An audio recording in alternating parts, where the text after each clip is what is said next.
a la universidad. Entonces empecé a trabajar como a los 16, no, un poquito más. Yo conozco niños que trabajan desde muy pequeños, pero yo ya de los 14, 15 años conseguía dinero vendiendo relojes y hacía mis cositas. Pero yo trabajaba, yo les conté que entré a trabajar con una construcción y el hombre me quería de lunes a domingo. Pero una mañana yo estaba orando y le decía: Señor, yo vivo al día. El dinero que gano no me alcanza. Yo quisiera que tú me prosperaras. Quisiera poder. ¿Sabe lo que Dios me dijo? No puedo hacerlo, me dijo. ¿Cómo? Si no dije que Dios no tiene imposible. ¿Sabe el único que le pone los imposibles a Dios? Es usted y yo. Porque la palabra dice que Dios bendice al dador alegre. Que Dios prospera al dador alegre. Hay personas que son excelentes con sus ofrendas, con sus diezmos, pero no con su tiempo. Nunca tienen tiempo para Dios. Están ocupados orando. Hay que orar, hay que ayunar, hay que buscar a Dios. Hay que edificar este templo. Y el Señor me lo dijo: tú no tienes tiempo para mí, yo no puedo bendecirte, porque mi palabra es que el que da de corazón, Dios lo bendice. Y Dios bendice al dador alegre.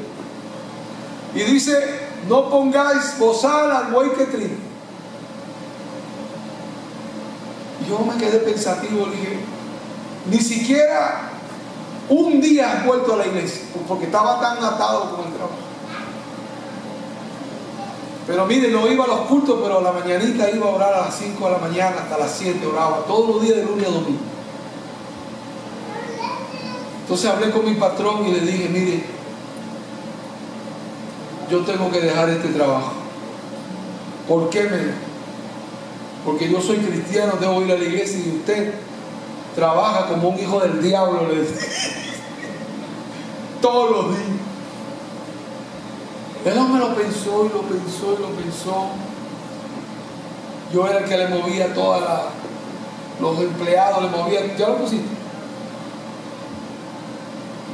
Y me dijo: ¿qué día tú quieres? El domingo. Cógelo. Y empecé el domingo. Empecé por la mañanita, iba a 5 o 6 de la mañana, unos días a la iglesia. En esas iglesias que hay 3 y 4 cultos al día. Yo sé que hay hermanitos que están 20 minutos y están mirando el reloj para irse. ¡Ay, qué largo ese culto! Dios mío, el pastor no tiene nada que hacer. Mira, no, 10 minutos, Dios mío. Pero la iglesia que yo me convertí tenían 6, 7 cultos, estaban 8 y 9 horas en un culto.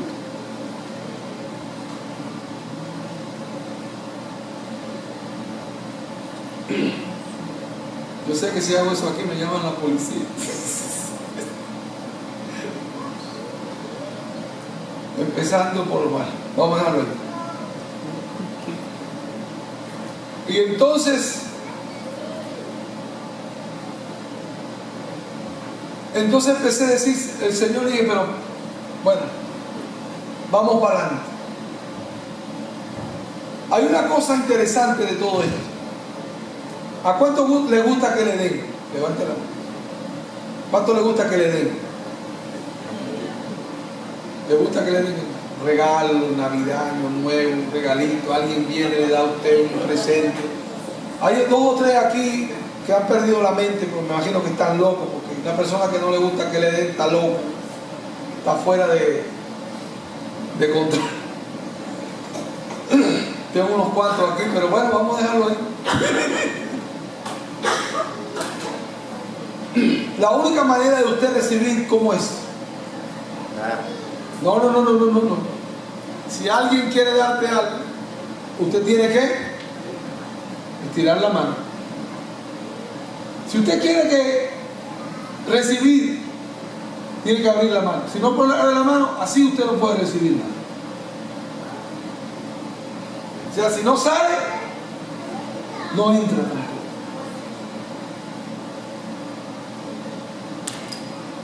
Entonces, cuando la Biblia dice levanto mi mano, usted no lo puede leer. Hay gente que levanta sus manos así.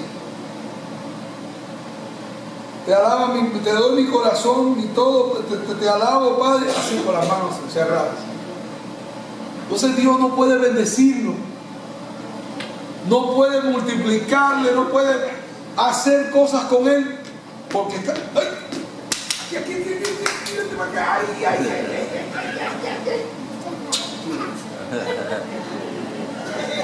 ¡Santo Dios! Ahí va la Biblia. Tengo que aprovecharme cuando viene, se no es todos los días. Yo tuve una visión y vi una mano así, hermano, y el Señor me dijo, así está tu vida, con tu mano cerrada. Tú no estás dejando que yo te bendiga, ni tú estás bendiciendo. La iglesia, especialmente en la época apostólica, empezaron a tener persecución, se complicó la vida, pero a mí me extraña lo que dice este versículo, porque de verdad que ¿qué pasa cuando hay persecución?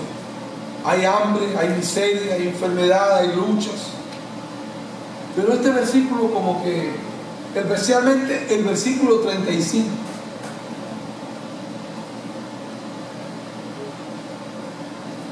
¿ok? Y lo ponían a los pies los apóstoles y se repartían. Sigue el 36, por favor.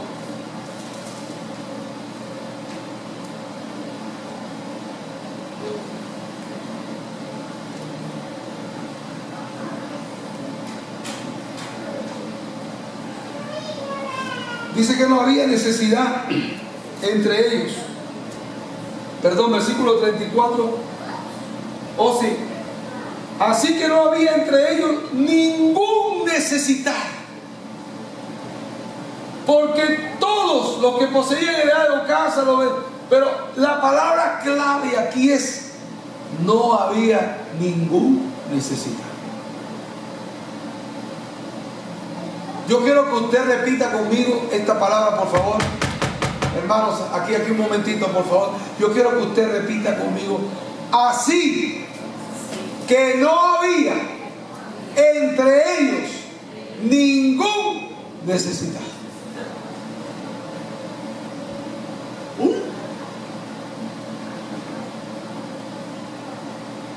¿Qué había entre ellos que no había necesidad? ¿Por qué existe la necesidad? ¿Por qué existe la limitación? ¿Por qué existe la miseria de muchas personas? El alcohol es un ingrediente de la miseria. Los hombres se gastan el dinero, no solo los hombres, las mujeres. Mi hermana se levantaba por la mañana a las 9, 8 de la mañana con una botella de ron, se sentaba sola vestida de oficial de la policía y se bebía una botella de ron sola.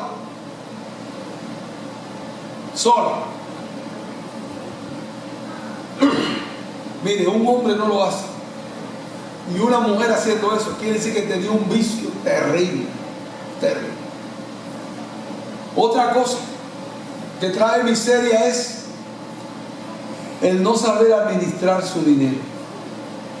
Los americanos le llaman workaholic, trabajan mucho, shopaholic, que compran convulsionadamente. Hay personas que tienen una debilidad por comprar. Se enamoran de una cartera, pueden venderle el alma al diablo para comprarse esa cartera. No le importa nada ni nadie. MK, aunque le tenga que vender mi alma al diablo, esa cartera me la compro. Y después está botada por ahí, usted lo ve en la yarda tirada esa cartera. Las compras semanales. Una mujer virtuosa hace una lista que es específicamente lo que van a comer, lo que van a usar. Pero es triste que yo veo muchas casas aquí, especialmente en Estados Unidos, los zafacones llenos de comida podrida. Botan pollo, botan pescado, botan carne, botan mariscos. Están tirando dinero, mucho dinero. ¿Por qué Dios no me bendice? Las ropas. Alguien me dijo el otro día que le gustó un par de zapatos, me dijo si me había costado $150. No, los pagué 29, y más, vamos. En este país usted no necesita invertir tanto dinero. Ahora, si a usted le gusta la ropa que salió, que está en una etiqueta, tiene que pagar. Pero si usted tiene paciencia como yo, usted espera, se van haciendo economía. Habría que mandar a algunas cuantas mujeres otra vez para El Salvador, para Guatemala, para que ya las mujeres le enseñen cómo se ahorra el dinero. Mira, en serio, los caballeros, mira, hay uno que tiene los boletos, ya tiene los... Ya tiene los boletos comprados para que vayan allá. Los niños no viven en casas, los niños viven en restaurantes aquí en este país. ¿Qué vas a desayunar? Como que la mamá, lo que sea, le da la carne. No, mijito, hoy hay cornflakes y todo el mundo come cornflakes, se acabó. No, los niños ahora dicen, no, hoy como pancake, mañana como esto y mañana. Tienen un restaurante en la casa. Y la mamá es la cocinera, no es la madre, es la cocinera del niño. Yo sé que usted lo hace por amor y que usted ama a sus niños. Pero si vamos a hablar de abundancia, hay que hablar de ahorros. Y el ahorro se hace de peso a peso. Estábamos con la pastora en una convención y un mexicano está predicando y dice que había visto un pantalón de esos rotos que no sé si por $800, no sé cuánto había visto. Dice el predicador mexicano: oiga, hermano, yo tenía unos así que los heredé de mi abuela para mi papá y mi papá me lo dio para mí. Porque así era antes los pueblos de los otros, que los pantalones los iban pasando de los hijos a los nietos. Es triste decir que aquí en este país hay gente que compra ropa, nunca se la ponen y la botan, especialmente de los niños. Se tira el dinero, hermano. Yo le sugeriría que coja un papelito y empiece a anotar toda la ropa que compró y no se usó, y todo ese dinero que usted tiró a la basura. Yo me aseguro antes de comprar un par de medias que lo voy a usar. Si me quedan apretaditos o si son de bolitas, cuadraditos, maripositas, no lo compro, porque sé que no me lo voy a poner. Eso se llama administración. No puede haber abundancia si no hay buena administración. El tiempo, importante. ¿En qué gastamos el tiempo? Gente sale a las 5 de la mañana de la casa, que se van al trabajo, se quedan tomando café 2 y 3 horas y entran a las 9 de la mañana al trabajo. Cuando esas horas podrían haberla pasado en casa. Pero hay gente que está loco por echar para la calle. Me voy para la calle. No aguantan ni a la mujer, ni a los hijos, a nadie. Salen volando.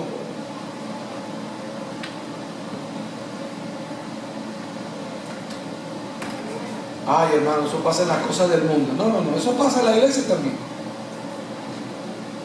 Nosotros tuvimos un revolú con la pastora. No, pastor, hagan retiro, que vamos a hacer retiro, vigilia y retiro. Hicimos los vigilias y no aparecieron. Le decían a la mujer que andaban en un retiro, andaban en vigilia, pero andaban dando cantazos por ahí. O sea, están buscando pretextos para salirse de la casa, salir de su responsabilidad y no tener obligación. ¿Cómo viene la abundancia? Cuando viene el diálogo y se comparten las agendas. ¿Qué vas a hacer tú? ¿Qué voy a hacer yo? ¿Cuál es tu responsabilidad? Yo me acuerdo un pastor dijo una cosa que me impresionó, que él tenía problemas con la mujer y que se sentó con ella en la mesa y con un papel y un lápiz le dijo a la esposa, dime, ¿cuáles son mis responsabilidades? La mujer anotó esto, la renta, plan, y aquí y allá, hizo un papel grandísimo. Le dijo, ok, vamos a dar la página, ahora yo quiero que pongas aquí cuáles son las tuyas, cuáles son tus responsabilidades como esposa, como mujer, como madre, como mi compañera. Escríbelas ahí. Dice que todavía está esperando que la esté. Todavía está esperando. Yo sé que las mujeres saben sus responsabilidades, conocen lo que tienen que hacer, pero es interesante tenerlo escrito, uno lo pone en la nevera. Cuidar a mi marido, hacerle cariño, hacerle su comidita temprano, lo que a él le gusta, su plato favorito. Ay. O ya se les olvidó eso a las hermanas hispanas. Las mujeres hispanas son detallistas. Mira qué bonito te queda esa camisa negro. Oh, ese pantalón con esa camisa. Mira qué lindo te machea. Por lo menos así eran las salvadoreñas antes. Las guatemaltecas, las peruanas. Mi mamita era muy romántica con mi papá. Después lo cacheteaba, pero bueno. Sí, mi mamita. Pero cuando se había. No, porque no vamos a mentir. Mire, hermano, este púlpito es sagrado. Yo aquí no puedo mentir. Estamos hablando claro, al pan y al vino. Y la sinceridad y la honestidad trae progreso. Y no se sienta mal cuando le digan, no, eso no hay algo de mal. No. La educación no tiene país. Hello. La educación no tiene país. El honor no tiene país. Nunca deje a nadie que le diga, eso no hay en Ecuador. No. El respeto no tiene país. Lo que es respeto en Ecuador, en Guatemala, en Perú, en cualquier lugar del mundo, es igual.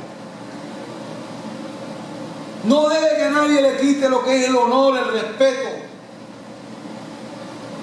porque eso es algo importante para el crecimiento de nuestra familia. Una de las cosas interesantes de todo esto, que muchas veces decimos, wow, no me alcanza mi salario. Nunca debe gastar más de lo que gana. ¿Aló? Nunca debe gastar más de lo que gana. ¿Cómo nos gusta, hermano, enredarnos con esas tarjetitas? Y plan. Si usted gana 500 pesos a la semana, usted no puede comprar un carro. ¿Con qué va a pagar la renta? ¿Con qué va a pagar la comida? Me voy para Guatemala de vacaciones. Usted no puede, no tiene dinero. Le meto un tarjetazo por la cabeza. No, hermano. La vida no es un tarjetazo. Tiene que ahorrar, guardar. Mensualmente saque sus 50, sus 25. Haga su chanchito ahí, guárdelo. Y cuando usted tiene su chanchito, dice, ahora yo me voy a disfrutar de la bendición. Los muchachos en el Bronx se van para la República Dominicana, no pagan la renta, no pagan en la nada, se van disparando. Eso no es progreso. Tenemos que aprender a ahorrar. Tener un dinerito guardado ahí, achocado ese dinerito. No, vivir al día no, hay que aprender a guardar. Hay que aprender a economizar. ¿Cómo se economiza? No le voy a decir que vaya a vivir de ropa de segunda mano, pero déjenlo, que busquen los buenos. Hay tiendas específicas que venden ropa buena de marca a buen precio. Usted puede vestir bien sin gastar mucho dinero. La abundancia. Por supuesto que en el tiempo de los apóstoles estaba dura la cosa. No era como hoy que a nosotros aquí, ¿hay alguien que lo ha perseguido por ser cristiano? Ninguno de nosotros aquí en este país nos han perseguido por ser cristianos. O sea que hay libertad en este país. O sea que la religión no es un punto de discusión en este país, por ahora por lo menos. Tenemos que aprender a honrar a Dios en medio de nuestros bienes, en medio de nuestra familia. ¿Cuántos de ustedes oran por su familia? Se toman de la mano con su esposo y los niños. No me lo digan. No me lo digan. ¿Cuántos de ustedes oran por los niños antes de acostarse? Yo le dije a la pastora, muchacha, tú vas a ser un sacerdote. Este muchacho va a ser un arzobispo. Terrible, hermano, esos chamaquitos andan ahí, fuego, y la pastora ahí dándole candela. Terrible, hermano. Si usted no siembra, usted nunca va a cosechar en su familia. ¿Cuánto tiempo usted lo pone a leer la Biblia a su muchacho? Si él no quiere, léalo usted. Un ratito. Va a llegar el momento, ya los niños no. Está mi esposa ahí, ellos no pueden dormir si ella no ora por ellos. Y cuando nos fuimos a Virginia, por teléfono, ahí la pastora, por teléfono lo tenían los muchachos. Llega un momento que los niños reciben eso y van tomando, y eso provoca un cambio en ellos. Por eso a veces no culpo a los niños, yo culpo a los papás, que son muy culpables de las cosas que le pasan a los niños.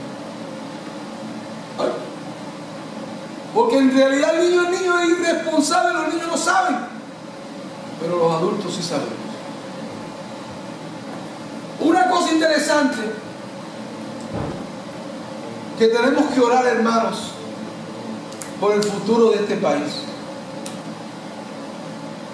Vivimos aquí y las cosas que afectan este país nos afectan a nosotros. Estamos en un momento crítico. Ninguno de los dos partidos tiene algo que valga la pena para correr para un presidente. Están diciendo que muy posiblemente la señora Hillary Clinton tenga que pasar unos 20 o 30 años en la cárcel por el revolú que pasó en una embajada y unos 50.000 correos electrónicos complicados.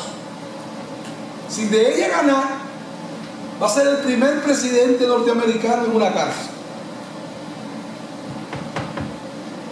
Y el otro lado, hermano, chacho, tenemos al otro caballero que estamos de Guatemala a Guatepeor. Tenemos que orar por este país, hermano. Aquí es donde nosotros vivimos, donde Dios nos ha traído a este país. Y tenemos que orar porque el futuro de este país depende de nuestros hijos. Yo sé que Dios tiene un propósito con este país, pero por algo Dios nos ha traído para ser centinelas y orar para que Dios tome el control. Pase algo extraordinario y algo extraordinario pueda suceder y todo salga bien y podamos ver la mano del Señor. Yo me sorprendo porque una de las candidatas, la candidata está diciendo, no, que yo voy a hacer que le den a todo el mundo la ciudadanía, cuando ella es la que con el presidente actual han tirado millones de hispanos a la calle, lo han regresado. ¿De dónde usted cree que están en toda esta redada? Son ellos los demócratas. Porque los republicanos no están gobernando, son los demócratas. Las redadas no se han parado, ni se van a parar. Y están, nosotros estamos como ustedes. ¿Cómo se? Yo no entiendo eso. ¿Cómo puede ser tan ingenuo nuestra gente? Que puede caer en una cosa tan ilusa, tan triste. Tenemos que orar, hermanos, por este país, por nuestro trabajo, por la economía. Y cuando Dios tome el control de todo este asunto, vamos a ver la bendición de Dios. ¿Cuántos dicen amén, hermano? Yo estoy confiando que tiene que pasar algo extraordinario. No lo sé, a mí nadie me ha hablado, nadie me ha dicho nada. Algo extraordinario tiene que pasar para que Dios tome el control. Miren qué están peleando ahora en un baño. Miren el revolú que hay ahora en un baño transgénero. Y yo digo, pero ¿por qué no pelean por los ancianos que no están recibiendo la cantidad de cuidado que tienen algunos? Tanto indocumentados que necesitan. Y yo digo, están peleando por cosas que no son triviales, sin importancia. Y nosotros estamos esperando que el Espíritu Santo haga algo extraordinario. Yo estoy preocupado, la política me está preocupando, pero también sé que la Biblia dice que Dios es el que pone y Dios es el que quita. La Biblia dice que según el pueblo es su gobernante. Eso está en los Salmos. Tenemos que orar, hermanos, para que algo extraordinario. Y el capítulo 4, fíjense, el capítulo 4, primero Pedro y Juan entran al concilio y los sacerdotes le dicen: cállense la boca, no sigan hablando de Jesús. Y los apóstoles le preguntan: ¿es menester que nosotros hablemos o obedezcamos a ustedes los hombres? Miren qué tremendo, qué osadía los discípulos frente a los sacerdotes. El Espíritu Santo le dio valor, le dio autoridad. Y eso es lo que nosotros tenemos que orar entre nosotros. Pedir la autoridad del Espíritu Santo, que nos dé valor, que nos dé coraje, que no nos asuste el enemigo con nada ni nadie. Tiene que haber valor. Y el versículo 23 piden confianza. Y saben que la persecución está suelta y empiezan a pedir. Pero en el versículo 32 dice: la multitud que había creído eran de un solo corazón. Quiere decir que la fuerza que tenía la iglesia, el Espíritu Santo, los unió de tal forma que eran de un solo corazón. Había un solo sentido. Tenemos que unirnos. Mi amado hermano, tenemos que unirnos. No importa la persecución, no importa lo que pase, tenemos que unirnos. Y yo me atrevería a pedirles que pasemos y nos tomemos de la mano para que el Señor nos una en espíritu y en verdad. Que el Espíritu Santo nos dé valor, autoridad, que nos dé confianza. Que no importa lo que pase afuera, Dios está con nosotros. ¿Se atreve, mi hermano? Vamos a darle un aplauso fuerte al Señor.